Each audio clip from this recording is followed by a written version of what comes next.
ನೀವು ಗಣತಿ ಜನಗಳ ಇದು ಜಾತಿ ಗಣತಿ ಅಂತ ಮಾಡಿರಲ್ವಾ? ಜಾತಿ ಗಣತಿಯ ಮುಖ್ಯ ಉದ್ದೇಶ ಯಾವ್ಯಾವ ಜಾತಿ ಜನಾಂಗಗಳು ಆರ್ಥಿಕವಾಗಿ ಸಾಮಾಜಿಕವಾಗಿ ಹಿಂದುಳಿದಿವೆ ಅದನ್ನು ಸೆನ್ಸಸ್ ಮಾಡಿ ಅಂತಲೇ ಹೇಳಿರೋದು. ಅದರ ಹೆಸರನ್ನೇ ಕೂಡ SECC ಡೇಟಾ ಅಂತೇಳಿ ಹೇಳ್ಬಿಟ್ಟು ಸೋಷಿಯೋ ಎಕನಾಮಿಕ್ ಕ್ಯಾಸ್ಟ್ ಸೆನ್ಸಸ್ ಅಂತ, ಅದಕ್ಕೆ ಪೂರಕವಾಗಿ ಸಶಕ್ತೀಕರಣ ಯೋಜನೆಯನ್ನು ಮಾಡಬೇಕು ಅಂತ. ಹಾಗಾಗಿ ಈಗ ಯಾವ ಹಿಂದುಳಿದ ಜಾತಿ ಜನಾಂಗಗಳಿಗೆ ಇವರು ದುಡ್ಡು ಕೊಟ್ಟಿದ್ದಾರೆ ಈ ಬಜೆಟಲ್ಲಿ. ಆನ್ ದಿ ಕಾಂಟ್ರರಿ SC/ST ಅವರಿಗೆ ಮೀಸಲಾಗಿದ್ದಂಥ SCP TSP ಅಂತೇನಿತ್ತು, ಸ್ಪೆಷಲ್ ಕಾಂಪೊನೆಂಟ್ ಪ್ರೋಗ್ರಾಮ್ ಇರ್ಬೋದು, ಟ್ರೈಬಲ್ ಸಬ್ಪ್ಲಾನ್ ಇರ್ಬೋದು, ಈ ದುಡ್ಡನ್ನು 20,000 ಕೋಟಿಗಿಂತ ಹೆಚ್ಚನ್ನು ಇವರು ಗ್ಯಾರಂಟಿ ಸ್ಕೀಮಿಗೆ ವರ್ಗಾವಣೆ ಮಾಡಿದ್ದಾರೆ. ಅದರ ಉದ್ದೇಶ ಏನು? ಹಾಗಾದರೆ ನೀವು ಮುಸಲ್ಮಾನರನ್ನು ಓಲೈಕೆನೇ ನಿಮ್ಮ ಒಂದು ಧ್ಯೇಯವಾಗಿಬಿಡ್ತು ಅಂತಂದರೆ, ಧರ್ಮದ ಆಧಾರದ ಮೇಲೆ ನೀವು ಯಾರ್ಯಾರು ಎಷ್ಟೆಷ್ಟು ಟ್ಯಾಕ್ಸ್ ಪೇ ಮಾಡ್ತಿದ್ರೆ ಅದನ್ನು ಕೂಡ ಮಾಡಿ. ಅಂದರೆ ಅವ್ರು ಹೇಳಿದ್ದೇನು, ಬಜೆಟಲ್ಲಿ 1% ಕೂಡ ಕೊಟ್ಟಿಲ್ಲ. 1% ಕೊಟ್ಟಿಲ್ಲ ಅಂದರೆ ಬಜೆಟ್ಟಿಗೆ ಅವ್ರು ಎಷ್ಟು ಪರ್ಸೆಂಟ್ ಕಾಂಟ್ರಿಬ್ಯೂಷನ್ ಕೊಡ್ತಾ ಇದ್ದಾರೆ ಅದನ್ನು ಹೇಳಿ ಸರ್. ಅಲ್ಲ, ನಾನು ಕೇಳ್ತಿರೋದು ಬಜೆಟ್ದು 1% ಕೂಡ ಅವರಿಗೆ ನಾವು ಕೊಡ್ತಾ ಇಲ್ಲ ಅಂತಲೇ ಹೇಳ್ತಿದ್ದೀರಲ್ಲ. ಬಜೆಟ್ಟಿಗೆ ಅವ್ರ ಕಾಂಟ್ರಿಬ್ಯೂಷನ್ ಏನಿದೆ ಅದನ್ನು ಕೂಡ ನೀವು ಟ್ಯಾಕ್ಸನ್ನು ಸೆಗ್ರಿಗೇಟ್ ಮಾಡಿ ಧರ್ಮಾಧಾರಿತವಾಗಿ.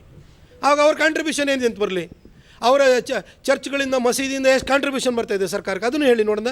ಅಲ್ಲದೆ ಯಾವ ಊರಿಗೆ ಹೋಗಿ ಭವ್ಯವಾದಂಥ ಚರ್ಚ್ಗಳು, ಊರಲ್ಲಿ 3 ಮತ್ತೊಂದು ಜನ ಇರಲ್ಲ, ಭವ್ಯವಾದ ಚರ್ಚ್ ಇರ್ತದೆ. ಅವರಿಗೆ ನೋಡಿ 250 ಕೋಟಿ ಕೊಟ್ಟಿದ್ದಾರೆ ಅವ್ರದ್ದು ಅಭಿವೃದ್ಧಿಗೆ. ಕಬ್ರಿಸ್ತಾನದ ಅಭಿವೃದ್ಧಿಗೆ 150 ಕೋಟಿ ಅಂತ ಹೇಳ್ತಾರೆ. ಎಲ್ಲೋಗಲಿ ಮಸೀದಿ ಎಂತೆಂಥ ಏನು ಪ್ಯಾಲೇಸಿಯಲ್ ಬಂಗ್ಲೋಸ್ ಥರ ಇರೋವಂಥ ಮಸೀದಿಗಳು ಬರ್ತಾಯಿದೆ. ಎಲ್ಲಿಂದ ದುಡ್ಡು ಬರ್ತಾರೆ?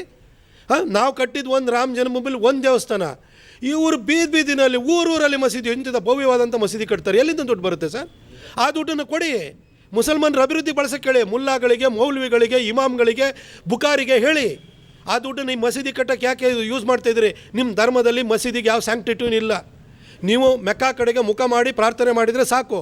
ಹಿಂದೆ ಊರಲ್ಲೆಲ್ಲ ಈದ್ಗಾ ಮೈದಾನ ಅಂತ ಹೇಳಿದ್ರೆ ಈದ್ಗಾ ಆ ರಂಜಾನ್ ಬರಲಿ, ಈದ್ ಬರಲಿ, ಆ ಸಂದರ್ಭದಲ್ಲಿ ಅವರು ಆ ಕಡೆಗೆ ಮುಖ ಮಾಡಿ ಪ್ರಾರ್ಥನೆ ಮಾಡುವಂಥದ್ದು ಅಷ್ಟೇ. ಅವರಿಗೆ ಮಸೀದಿಗೆ ಯಾವ ಸ್ಯಾಂಕ್ಟಿಟ್ಯೂನು ಇಲ್ಲ, ಅವರಿಗೆ ಚರ್ಚ್ಗೆ ಯಾವ ಸ್ಯಾಂಕ್ಟಿಟ್ಯೂನು ಇಲ್ಲ. ಮತ್ತು ಅಂಥದ್ದು ಕಟ್ಟಕ್ಕೆ ಯಾಕೆ ಕೊಡ್ತಾಯಿದ್ದಾರೆ? ಹಣವನ್ನು ದುರುಪಯೋಗ ಮಾಡ್ಕೊಳ್ತಾಯಿದ್ದಾರೆ. ಹೇಳಿ ಸರ್ ಅವರಿಗೆ, ನಿಮ್ಮ ಜನಾಂಗದಲ್ಲಿರುವಂತಹ ಹಿಂದುಳಿದವರಿಗೆ ಈ ಭವ್ಯವಾದಂಥ ಮಸೀದಿಯನ್ನು, ಚರ್ಚನ್ನು ಕಟ್ಟೋದ್ರ ಬದಲು ಕೊಡಿ ಅಂತ ಅವ್ರಿಗೆ ಹೇಳಿ.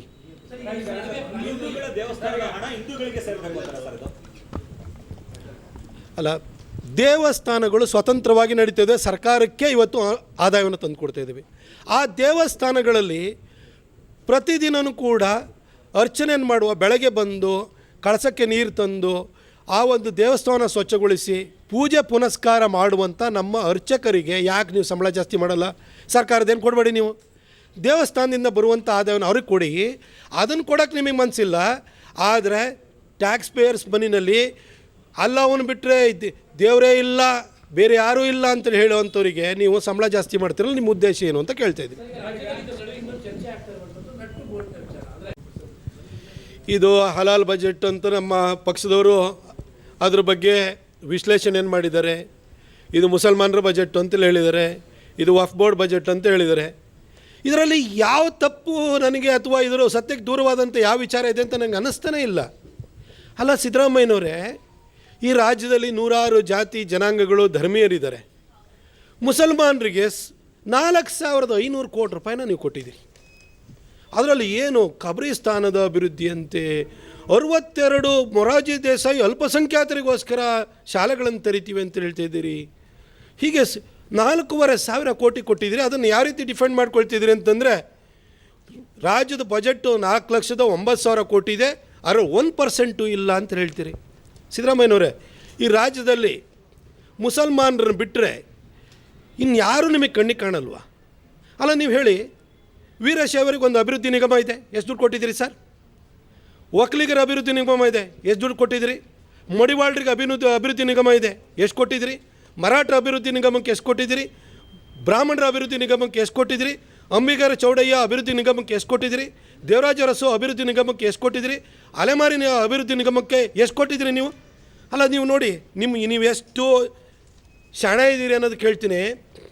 ಇವರು ಯಾವ ರೀತಿ ತಾರತಮ್ಯ ಮಾಡ್ತಾರೆ. ಇದು ಹಲಾಲ್ ಬಜೆಟ್ ಅನ್ನೋದಕ್ಕೆ ಉದಾಹರಣೆ ಕೊಡಬೇಕು ಅಂತಂದರೆ, ಇದರಲ್ಲಿ ಸವಿತಾ ಸಮಾಜದ ಅಭಿವೃದ್ಧಿ ನಿಗಮ ಇದೆ. ಅದರೊಳಗಡೆ 2024-25ರಲ್ಲಿ ಇದಕ್ಕೆ ಸುಮಾರು 9,000 ಕೋಟಿ ರೂಪಾಯಿ ದುಡ್ಡು ಕೊಟ್ಟಿದ್ದಾರೆ. ಆದರೆ 9,000 ಕೋಟಿ ಇನ್ನೂ ಕೂಡ ₹5 ಕೂಡ ದುಡ್ಡು ರಿಲೀಸ್ ಆಗಿಲ್ಲ, ಯುಟಿಲೈಸೇಷನ್ನೇ ಇಲ್ಲ. ಏನಂತ ಹೇಳ್ತಾರೆ? The selection process of beneficiaries in progress ಅಂತಾರೆ. ಇನ್ನು ಮಡಿವಾಳ ಮಾಚಿದೇವ ಅಭಿವೃದ್ಧಿ ನಿಗಮ, ಅದರಲ್ಲೂ ಕೂಡ ನೋಡಿ, applications are received and the selection process of beneficiaries in progress. Karnataka Veerashaiva Lingayat ಅಭಿವೃದ್ಧಿ ನಿಗಮ, ಇದನ್ನು ನೀವು ಎಕನಾಮಿಕ್ ಸರ್ವೆ ರಿಪೋರ್ಟನ್ನು ಓದಬೇಕು, ಇದರಲ್ಲಿ ಇದೆ ಸ್ಪಷ್ಟವಾಗಿ. ಅದರಲ್ಲಿ ಹೇಳ್ತಾರೆ the selection process of beneficiaries in progress.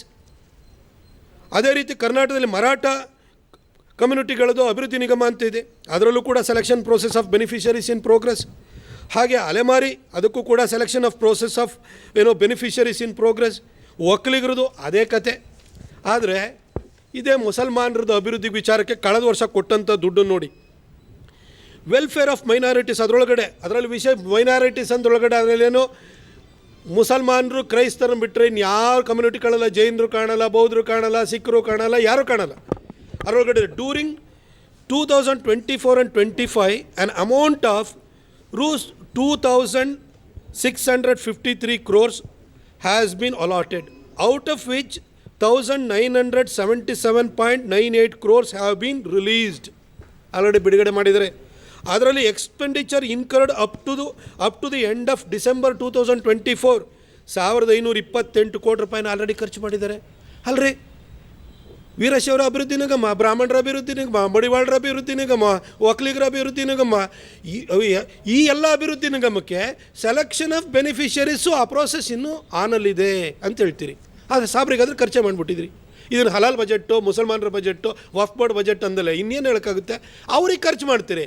ಇವರು ಅಪ್ಲಿಕೇಶನ್ ಹಾಕಿ ಬೆನಿಫಿಷರಿ ಲಿಸ್ಟ್ ಮಾಡಿದ್ರು ದುಡ್ಡೇ ರಿಲೀಸ್ ಮಾಡಲ್ಲ. ಯಾಕೆಂದರೆ ನಿಮ್ಮ ಸಿಸ್ಟಮ್ ಹೆಂಗೆ ಮಾಡಿದ್ರಿ ಅಂದರೆ, ಆಡಳಿತಾತ್ಮಕ ಅನುಮೋದನೆಯನ್ನು ನೀವು ಬೆನಿಫಿಷರಿ ಲಿಸ್ಟ್ ಕೊಟ್ಟಾದ್ಮೇಲೂ ಕೂಡ ನೀವು ಅದಕ್ಕೆ ಅನುಮೋದನೆ ಕೊಡಲಿಲ್ಲ ಅಂತಂದರೆ ದುಡ್ಡೆಲ್ಲಿಂದ ರಿಲೀಸ್ ಆಗುತ್ತೆ? ನೀವು ಈ ಎಲ್ಲ ಸಮುದಾಯಗಳನ್ನ ಬದಿಗಿಟ್ಟು ನೀವು ಇವ್ರನ್ನ ಓಲೈಸಕ್ಕೆ ಹೊರಟಿದ್ದೀರಿ ಅನ್ನೋದು ಭಾಳ ಸ್ಪಷ್ಟವಾಗ್ತಿದೆ. ಆಮೇಲೆ ನಾನು ಸಿದ್ದರಾಮಯ್ಯನವ್ರು ಇನ್ನೊಂದು ಮಾತು ಕೇಳಲಿಕ್ಕೆ ಬಯಸ್ತೀನಿ. ಸರ್, ನೀವು 4,500 crore ಮುಸಲ್ಮಾನರಿಗೆ ಕೊಟ್ಟಿದ್ದೀವಿ, ಇದು ಒಂದು ಬಜೆಟ್ನ 1% ಅಲ್ಲ ಅಂತ ಹೇಳ್ತಿರಲ್ಲ ಸರ್. ನೀವು ಜಾತಿ ಗಣತಿಯ ಪರಿಣಿತ ಅಲ್ವ? ನೀವು ಭಾಳ ಎಕ್ಸ್ಪರ್ಟ್ ತಾನೇ? ನೀವು ಜಾತಿ ಗಣತಿ ನೀವೇ ತಾನೇ ಮಾಡಿರೋರು. ನೀವು ಜಾತಿ ಗಣತಿಯಲ್ಲಿ ಮಾಡಿ ವೀರಶೈವರಿಗಿಂತ, ಒಕ್ಕಲಿಗರಿಗಿಂತ, ಇನ್ನು ಉಳಿದ ಎಲ್ಲ ಜಾತಿಗಳಿಗಿಂತಲೂ ಕೂಡ ಮುಸಲ್ಮಾನರೇ ಹೈಯೆಸ್ಟ್ ಇದ್ದಾರೆ ಅಂತೇಳಿ ಹೇಳ್ಬಿಟ್ಟು ವರದಿಯನ್ನು ಕೊಟ್ಟಂಥವ್ರು, ಆ ವರದಿನ ಆಗಾಗ ಮೀಡಿಯಾದವ್ರಿಗೆ ಲೀಕ್ ಮಾಡೋವಂಥದ್ದು, ಈ ವರದಿನ ಬಿಡ್ತೀನಿ ಅಂತೇಳಿ ಆಲ್ರೆಡಿ ಲೀಕು ಮಾಡಿರ್ತೀರಿ, ಬಿಡ್ತೀನಿ ಅಂತ ಹೇಳೋವಂಥವ್ರು ನೀವೇ ತಾನೇ. ಈ ರೀತಿ ಜಾತಿ ಆಧಾರದ ಮೇಲೆ ಗಣತಿ ಮಾಡಿದ್ರಲ್ವ ನೀವು. ಹಾಗೆ ನಾನು ನಿಮ್ಮನ್ನು ಕೇಳಲಿಕ್ಕೆ ಬಯಸ್ತೀನಿ, ಕರ್ನಾಟಕದ ಟ್ಯಾಕ್ಸ್ ಕಲೆಕ್ಷನ್ ಏನಿದೆಯಲ್ಲ ಅದು ಧರ್ಮದ ಆಧಾರದ ಮೇಲೆ ಮಾಡಿ. ಮುಸಲ್ಮಾನರಿಂದ ಎಷ್ಟು ಕಲೆಕ್ಟ್ ಆಗ್ತಿದೆ, ಕ್ರೈಸ್ತರಿಂದ ಎಷ್ಟು ಕಲೆಕ್ಟ್ ಆಗ್ತಿದೆ, ಹಿಂದೂಗಳಿಂದ ಎಷ್ಟು ಕಲೆಕ್ಟ್ ಆಗ್ತಿದೆ, ಅದರ ಆಧಾರದ ಮೇಲೆ ಕೊಡಿ ದುಡ್ಡವರು. ನೀವು ಅನುದಾನ ಹಂಚಿಕೆ ಮಾಡಿ. ಜಾತಿ ಆಧಾರದ ಮೇಲೆ ನೀವು ಗಣತಿಯನ್ನು ಮಾಡ್ತೀರಿ. ಅದು ಕೂಡ ಸೋಷಿಯೋ ಎಕನಾಮಿಕ್ ಕ್ಯಾಸ್ಟ್ ಸೆನ್ಸಸ್ ಅಂದರೆ ಯಾವ್ಯಾವ ಜಾತಿ ಜನಾಂಗಗಳು ಹಿಂದುಳಿದಿದ್ದಾವೆ ಅವುಗಳಿಗೆ ಅಫಿರ್ಮೇಟಿವ್ ಪ್ರೋಗ್ರಾಮ್ಸ್ ಅಂದರೆ ಅವರ ಸಶಕ್ತೀಕರಣಕ್ಕೋಸ್ಕರ ಯೋಜನೆ ರೂಪಿಸೋದಕ್ಕೋಸ್ಕರ ಜಾತಿ ಗಣತಿ ಮಾಡೋದು. ನಿಮ್ಮ ಪಾಲಿಟಿಕ್ಸ್ ಮಾಡೋದಕ್ಕಲ್ಲ. ಅದು ಕೇಂದ್ರ ಸರ್ಕಾರ ಅದರಲ್ಲಿ ಇನ್ವಾಲ್ವ್ ಆಗಿರುತ್ತೆ. ಅದನ್ನಿಟ್ಕೊಂಡು ನೀವು ಜಾತಿ ಗಣತಿ ಮಾಡ್ತೀರಿ, ಅದರ ಬೆನಿಫಿಟನ್ನು ಹಂಚಿಕೆ ಮಾಡಬೇಕಾದ್ರೆ ಮುಸಲ್ಮಾನರಿಗೆ ಮಾತ್ರ ಕೊಡ್ತೀರಿ, ಉಳಿದು ಯಾವುದೋ ಅಭಿವೃದ್ಧಿ ನಿಗಮಕ್ಕೂ ನೀವು ಕೊಡಲ್ಲ ನೀವು. ಅದ್ರ ಜೊತೆಗೆ ಇನ್ನೊಂದು ಕೇಳಲಿಕ್ಕೆ ಬಯಸ್ತೀನಿ. ಮುಸಲ್ಮಾನರಲ್ಲಿ ಯಾರು ಮಸೀದಿನಲ್ಲಿ ಬಾಂಕ್ ಕೂಗ್ತಾರಲ್ಲ, ಅವರು ಆಜಾನ್ ಕೂಗ್ತಾರಲ್ಲ, ಅವರಿಗೆ ಅಲ್ಲಿ ಟೀಚ್ ಮಾಡೋವಂಥವ್ರಿಗೆ ನೀವು ಅವರಿಗೆ ₹6,000 ನೀವು ಅವರಿಗೆ ಅವರ ಮಾಸಿಕ ವೇತನವನ್ನು ಜಾಸ್ತಿ ಮಾಡ್ತೀವಿ ಅಂತ ಹೇಳ್ತೀರಿ. ಸರ್, ಮಸೀದಿಯಿಂದ ₹5 ಬರ್ತಾ ಇದೆಯಾ ಸರ್ ಸರ್ಕಾರಕ್ಕೆ? ಚರ್ಚಿಂದ ₹5 ಬರ್ತಾ ಇದೆಯಾ? ಇವತ್ತು ಪ್ರತಿ ಊರಲ್ಲಿ ಹೋಗಿ ಭವ್ಯವಾದಂಥ ಚರ್ಚ್ಗಳನ್ನು ಕಟ್ಟಿದ್ದಾರೆ. ಆ ಜಾಗದಲ್ಲಿ ಇವತ್ತು ಕಮರ್ಷಿಯಲ್ ಕಾಂಪ್ಲೆಕ್ಸ್ ಬಂದಿದೆ, ನಿಮ್ಮ MG ರೋಡಿಂದಲ್ಲಿ ಬಂದಿದೆ. ಬರ್ತಾ ಇಲ್ವ ಅವರಿಗೆ ಬೆನಿಫಿಟ್ಟು? ಯಾವ ಟ್ಯಾಕ್ಸ್ ಕಟ್ತಾ ಇದ್ದಾರೆ ಅವರು? ಹಾಗೆ ಮುಸಲ್ಮಾನರದ್ದು ವಫ್ ಆಸ್ತಿ ಇವಾಗಲೂ ಸುಮಾರು 1,00,000 ಎಕರೆ ಅಷ್ಟು ಅವ್ರ ಕೈಯಲ್ಲಿದೆ. ಅದನ್ನೆಲ್ಲ ಹೋಟೆಲ್ ಕಟ್ಟಿದ್ದಾರೆ, ಅದರಲ್ಲಿ ಕಮರ್ಷಿಯಲ್ ಆ್ಯಕ್ಟಿವಿಟೀಸ್ ಮಾಡ್ತಿದ್ದಾರೆ. ₹5 ಆದರೂ ನಿಮಗೆ ಬರ್ತಾ ಇದೆಯಾ? ಅವರಿಗೆ ನೀವು ಸಂಬಳನ ಜಾಸ್ತಿ ಮಾಡಲಿಕ್ಕೆ ಹೋಗ್ತೀರಿ. ಆದರೆ ನಮ್ಮ ದೇವಸ್ಥಾನಗಳಲ್ಲಿ ಪ್ರತಿ ದೇವಸ್ಥಾನದಿಂದಲೂ ಕೂಡ ಮುಜರಾಯಿ ವ್ಯಾಪ್ತಿನಲ್ಲಿರುವಂಥ ಎಲ್ಲ ದೇವಸ್ಥಾನಗಳಿಂದ ಆದಾಯ ಬರ್ತಾ ಇದೆ. ಅಲ್ಲಿ ಮಾಡುವಂಥ ಒಂದೊಂದು ಸೇವೆಗಳಿಗೂ ಕೂಡ ವರ್ಷಂಪ್ರತಿ ನೀವು ಸರ್ಕಾರದವರೇ ಸೇವೆಯ ಶುಲ್ಕವನ್ನು ಜಾಸ್ತಿ ಮಾಡ್ತೀರಿ. ಎಲ್ಲ ಬೆನಿಫಿಟ್ಟು ನಿಮಗೆ ಬರ್ತಾ ಇದೆ.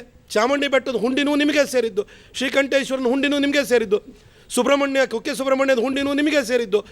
ಎಲ್ಲೆಲ್ಲಿ ಶ್ರೀಮಂತ ದೇವಸ್ಥಾನಗಳಿದ್ದಾವೆ, ಅದು C ಗ್ರೇಡ್ ಇರ್ಬೋದು, B ಗ್ರೇಡ್ ಇರ್ಬೋದು, A ಗ್ರೇಡ್ ಇರ್ಬೋದು, ಎಲ್ಲ ದೇವಸ್ಥಾನ ಹುಂಡಿನ ನೀವೇ ತೊಗೊಂಡೋಗ್ತೀರಿ. ನಮ್ಮ ಅರ್ಚಕರು ಏನು ಮಾಡಿದ್ದಾರೆ? ಅವ್ರಿಗೆ ಯಾಕೆ ಸಂಬಳ ಕೊಡಲ್ಲ? ನಾವೇನು ನಮಗೆ ಯಾರ್ದೋ ಟ್ಯಾಕ್ಸ್ ಪೇಯರ್ಸ್ ದುಡ್ಡು ಕೊಡಿ ಅಂತ ನಾವು ಕೇಳ್ತಿಲ್ಲ. ನಮ್ಮ ಹುಂಡಿಗೆ ಹಿಂದೂ ಭಕ್ತರು ಕೊಟ್ಟಿರುವಂಥ ದುಡ್ಡನ್ನು ನಮ್ಮ ಅರ್ಚಕರಿಗೆ ನೀವು ಕೊಡೋಕ್ಕೆ ಇಷ್ಟಪಡಲ್ಲ. ಆದರೆ 5 ರೂಪಾಯಿನೂ ಆದಾಯ ಬರೆದಿದ್ದಂತಹ ಮಸೀದಿ ಮತ್ತು ಚರ್ಚ್ಗಳಲ್ಲಿ ಅವರಿಗೆ ನೀವು ಅನುದಾನವನ್ನು ಕೊಡ್ತೀರಿ, ಇಮಾಮ್ಗಳಿಗೆ ವೇತನವನ್ನು ಜಾಸ್ತಿ ಮಾಡ್ತೀರಿ. ಏನು ಮಾಡ್ತಿದ್ದಾರೆ ಇಮಾಮ್ಗಳು? 3 ಹೊತ್ತೂ ಕೂಡ ಮಸೀದಿ ಮೇಲೆ ಕೂತ್ಕೊಂಡ್ಬಿಟ್ಟು ಅಲ್ಲಾವನ್ನು ಬಿಟ್ಟರೆ ದೇವರಿಲ್ಲ, ಬೇರೆ ಯಾರು ದೇವರಿಲ್ಲ, ಅಲ್ಲ ಒಬ್ಬನೇ ದೇವರು ಅಂತ ಇದು ಹೇಳೋದಕ್ಕೆ ನೀವು ಕೊಡೋದು? ಇದು ಸೆಕ್ಯುಲರ್ ಆಯಿತು. ಇದು ಈ ಎಲ್ಲ ಘಟನೆಗಳನ್ನು ನೋಡಿದಾಗ, ಸಿದ್ದರಾಮಯ್ಯನವರ ನಡತೆಯನ್ನು ನೋಡಿದಾಗ, ಅವ್ರು ನಡೆಸ್ತಾ ಇರುವಂಥ ಆಡಳಿತವನ್ನು ನೋಡಿದಾಗ, ಅವರ ಧೋರಣೆಯನ್ನು ನೋಡಿದಾಗ ಇದು ಸ್ಪಷ್ಟವಾಗಿ ಇದು ತಾಲಿಬಾನಿ ಸರ್ಕಾರ ಅಂತೇಳಿ ಕರ್ನಾಟಕ ಜನತೆಗೆ ಕೂಡ ಮನವರಿಕೆ ಆಗಿದೆ. ಅದು ಇದೊಂಥರ ಬೀದಿ ನಾಟಕ ನಡೀತಾ ಇದೆ, ಜನಕ್ಕೂ ಕೂಡ ಅರ್ಥವಾಗಿದೆ. ಬಟ್ ದುರದೃಷ್ಟ ಏನಂತಂತೇಳಿ ಹೇಳಿದರೆ ಏನೂ ಮಾಡೋಕ್ಕಾಗಲ್ಲ. 5 ವರ್ಷ ಕೊಟ್ಬಿಟ್ಟಿದ್ದಾರೆ. ಇವ್ರದ್ದು ಇಷ್ಟೊಳಗಡೆ ಬೀದಿ ರಂಪ ನಡೀತದೆ ನೋಡ್ತಾ ಇರ್ತಾರೆ. 5 ವರ್ಷದ ನಂತರ ಮನೆ ಕಳಿಸ್ತಾರೆ.